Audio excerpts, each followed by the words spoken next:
ताबूत का मतलब क्या था? कहा कि एक संदूक है, दो रिवायतें मौजूद है मेरे साथ सारे के सारे, दो रिवायतें मौजूद है। एक रिवायत ये है कि ये ताबूत हजरत आदम के पास मौजूद था और नबी से नबी, नबी से नबी, नबी से नबी होता हुआ जनाब मूसा तक आ गया। दूसरी जो उसकी रिवायत है वो ये है कि जब 70,000 बनी इसराइल के बच्चों को फिरौन ने कत्ल करवाया, बनी इसराइल के बच्चों को 70,000 बच्चों को कत्ल करवा दिया, सिर्फ इसलिए कि कहीं मूसा पैदा ना हो जाए। कि काहिनों ने, नजूमियों ने कह दिया था कि इन्हीं बनी इसराइल में एक बच्चा पैदा होगा तो तेरी हुकूमत को नीस्त नाबूद कर देगा, खत्म कर देगा। तो कहा मैं बच्चा पैदा ही नहीं होने दूंगा। जाओ सारे घरों को देखो, जहां जहां कोई औरत हामिला है उसके घर पे क्रॉस लगा देना, और जब उसका बच्चा पैदा होगा उसको मार दिया जाएगा। तो क्रॉस लगा दिया जाता था, भाई इस घर में हामिला है, इस घर में हामिला है। लोग जाते थे, जब उसके घर में बच्चा पैदा होता उसको कत्ल कर देते। 70,000 बच्चों को कत्ल किया, लड़कों को, लड़कियों को छोड़ दिया, इसलिए कि ये मालूम था कि एक लड़का ही होगा कि जो हुकूमत के फिरौन को खत्म करेगा। 70,000 बच्चों को कत्ल कर दिया। तो मेरे अजीजों, अल्लाह का काम तो होके रहता है, अल्लाह का काम तो होके रहता है। बाज़ औक़ात वो बताता है कि आने वाला इतना कीमती है कि उसके लिए पहले 70,000 कुर्बानियां चाहिए। आने वाला इतना कीमती है और आने वाला आगे, आने वाला आगे, सबको मालूम है, बुजुर्ग मुझसे बेहतर जानते हैं, बच्चों के लिए अर्ज कर रहा हूं। ऐसे में जनाबे मूसा की वालिदा ने बुलाया हबीब नज्जार को। हबीब नज्जार फिरौन का कजन था, उसका रिश्ते का भाई था।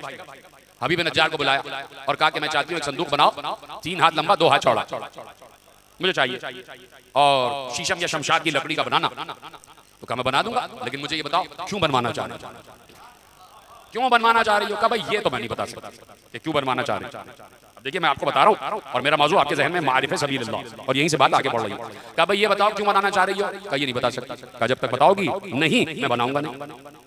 अच्छा जब मजबूर हो गए तो कहा पहले कसम दो, वादा करो कि जो बात मैं तुम्हें बता रही हूँ वो किसी और तक नहीं पहुंचाओगे। का वादा? का वादा? जब वादा हो गया, देखो मेरे घर बच्चा पैदा हुआ और मैं चाहती हूँ बच्चा बचा रहे। मुझे अल्लाह वाहिद ने, खुदाए वाहिद ने वही की है।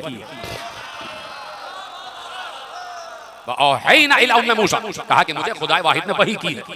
इसका मतलब है कि पाक औरतों पर भी वही होती है।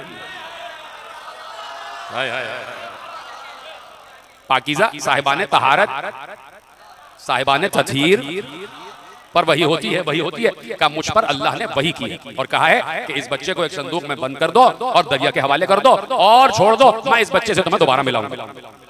देखो किसी को बताना नहीं, कहा नहीं बताऊंगा। चला एक बार चलते चलते वही आ गया जो हमेशा आता है, जिसने मरहब को भी बहकाया था। खैबर से हट थोड़ी रहे, जिसने मरहब को भी बहकाया था कि चला जा अली के मुकाबले में, वही आ गया। हबीब नज्जार पर आया, उसने वसवसे डाले और जब वसवसा डाला तो फिरौन के दरबार में उसने ये इरादा किया कि फिरौन को जाके पूरा राज बता देता हूँ कि भाई वहां पर एक बच्चा पैदा हो चुका है और वो वही बच्चा है, वही बच्चा है जिसको तू ढूंढ रहा है।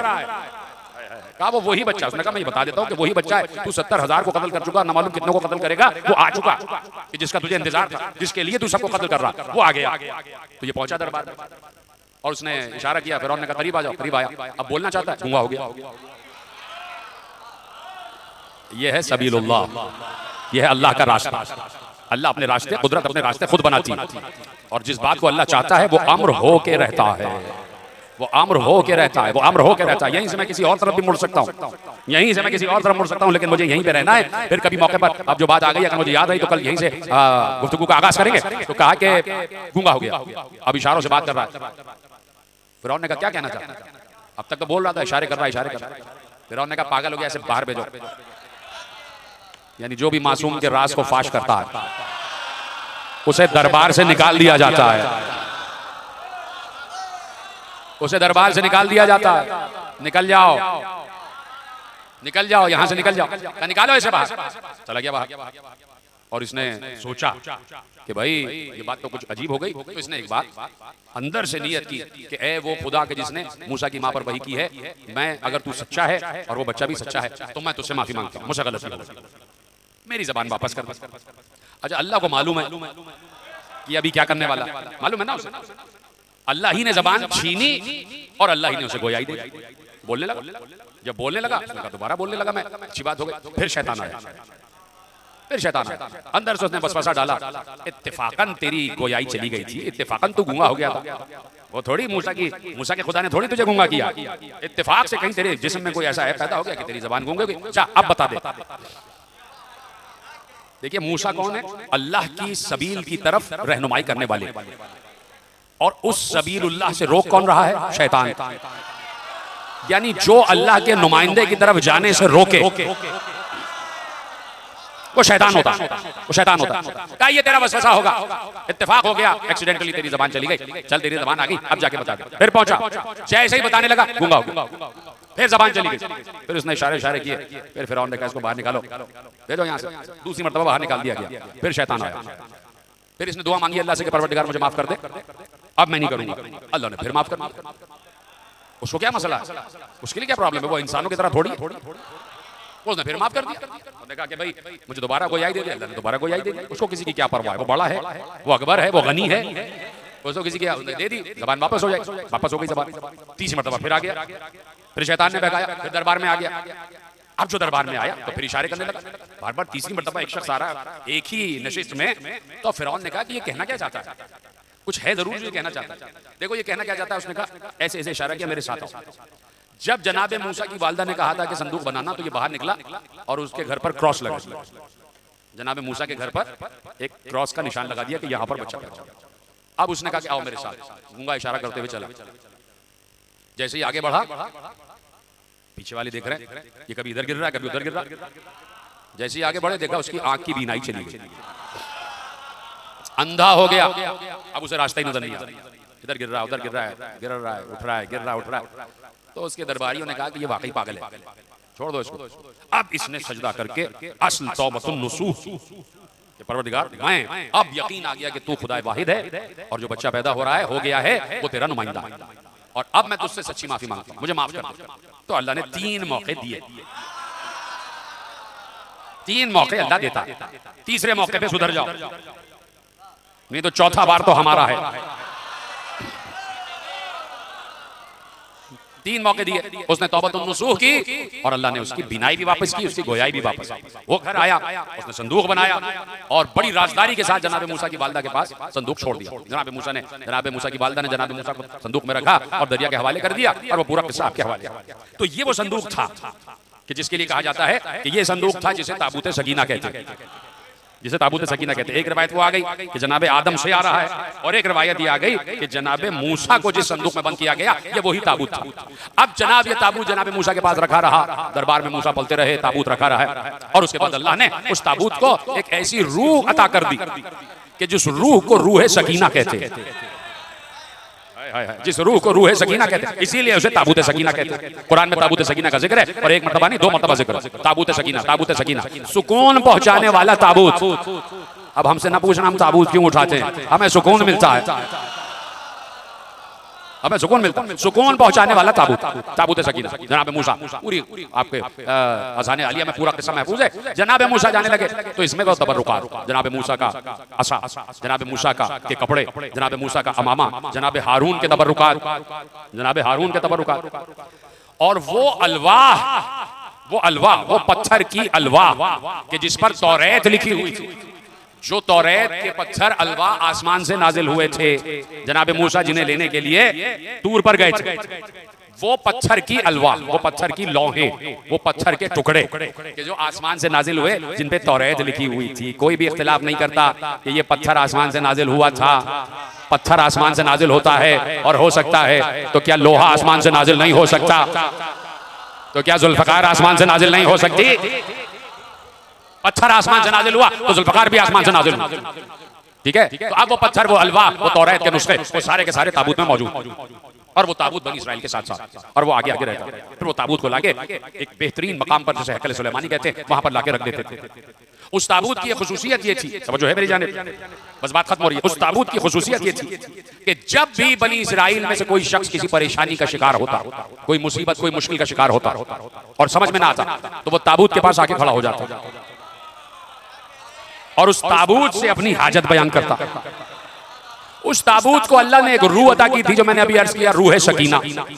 जैसे ही वो अपनी हाजत ताबूत से बयान करता, ताबूत की वो रूह बोलने लगती, और उस ताबूत से आवाज आती, और आवाज आती तो ये बनी इस्राइल का शख्स, इसके दिल पे सुकून तारी हो जाता, इसकी तमन्ना पूरी हो जाती, इसकी तमन्ना पूरी हो जाती। ये ताबूत सकीना का पूरा वाक़या लिखा, और ये मैं पढ़ रहा हूँ तफहीमुल कुरान से, मौलाना मौदूदी की तफहीमुल कुरान, वहां से मैंने ये पढ़ा। कि ये ताबूत बनी इस्राइल की हाजतें पूरी करता था।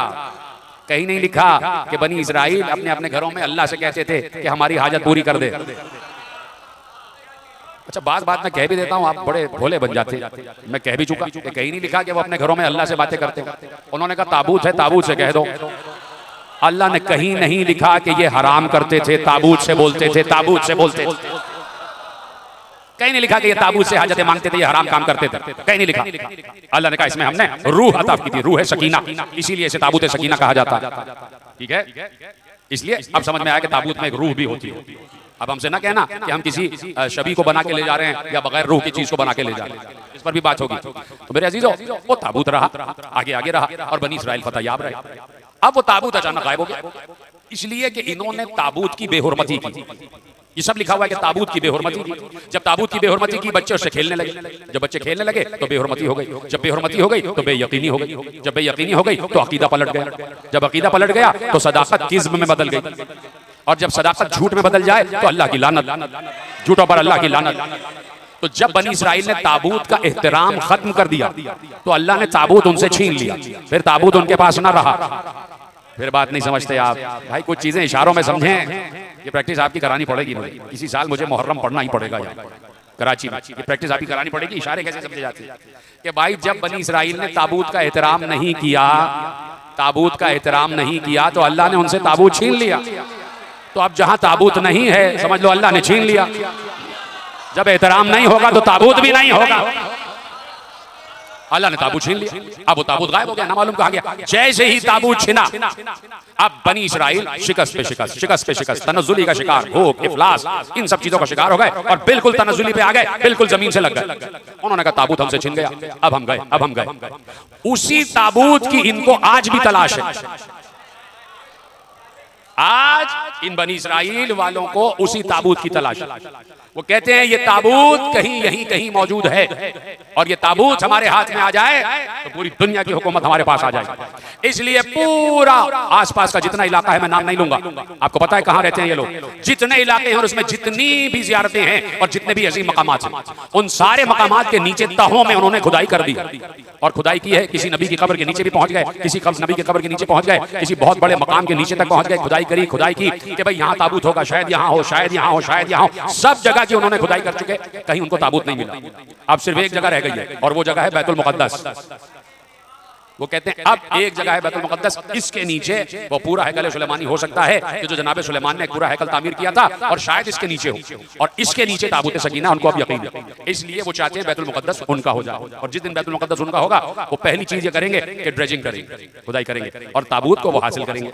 उनके ज़ामे नाक़िस कि ताबूत हमारे पास आ जाए, ताबूत हमारे पास आ जाए, पूरी दुनिया पे हुकूमत होगी। चलो ये तो मालूम हुआ कि इन यहूदियों ने ये तो बता दिया कि जिसके पास ताबूत होता है हुकूमत भी उसी की होती है, इक़्तिदार भी उसी का होता है, इख्तियार भी उसी का होता है। यानी उन्होंने बता दिया कि ताबूत सकीना जिसके पास होगा वही साहिब इक़्तिदार होगा, वही साहिब इख्तियार होगा, वही साहिब हुकूमत होगा, वही साहिब विलायत होगा। इसलिए हम बार बार 1400 बरस से इसी मिंबर पर बैठकर, फ़ज़ाइल के एतबार से आखिरी जुमला आपके हवाले कर रहा हूं, 1400 बरस से इसी मिंबर पर बैठकर बार बार इस बात का ऐलान करते हैं, बार बार इस बात का इरादा करते हैं, बार बार इस बात का ऐलान अलल ऐलान करते हैं, छुप कर नहीं करते, मिंबर पर बैठकर करते हैं, माइक पर बैठकर करते हैं कि 1400 बरस से कह रहे हैं कि हर इमाम ये कहता हुआ गया, हर इमाम ये कहता हुआ गया। जब इमाम जा रहा होता है और दूसरा इमाम आ रहा होता है तो जाने वाला इमाम आने वाले इमाम से कहता है, लो ये जफर अहमद तुम्हारे हवाले, लो ये जफर अबियस तुम्हारे हवाले, लो ये मुसफ़े फातिमा तुम्हारे हवाले, और लो ये ताबूत सकीना तुम्हारे हवाले।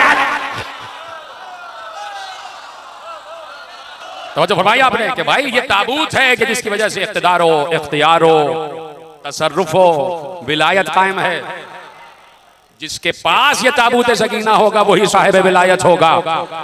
तो अब पूछो ना 11वें से कि किसको दे के गए, जिसको दे के गए हुकूमत भी उसी की है। यही तो हम कह रहे हैं कि आज का हुसैन भी महदी है, आज का अली भी महदी है।